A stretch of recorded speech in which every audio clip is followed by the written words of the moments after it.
This message is dedicated to all the bitter exes out there. So bato-bato sa langit, tamaan, mabukulan sana.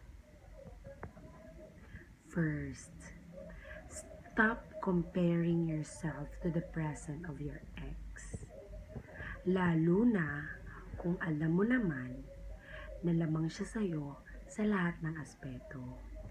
Yung tipong mas maganda na, mas matalino pa. Second,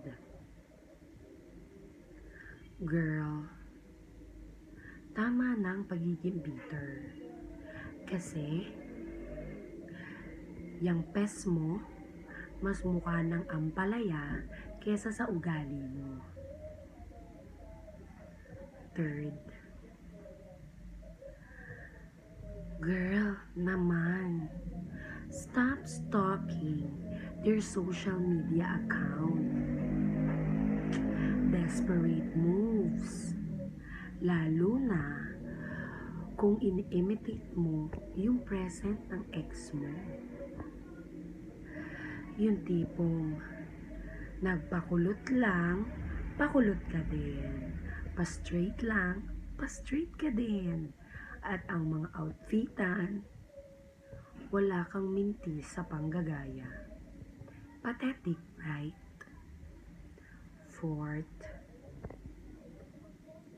stop trying hard to compete with his present. Balik tayo sa first statement. Lalo na kung alam mo na umpisa pa lang, wala ka ng panalo.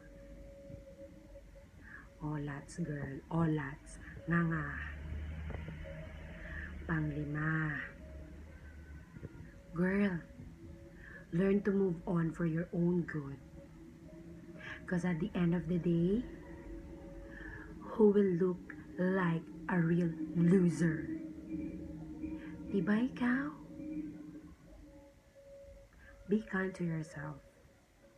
Move on, girl.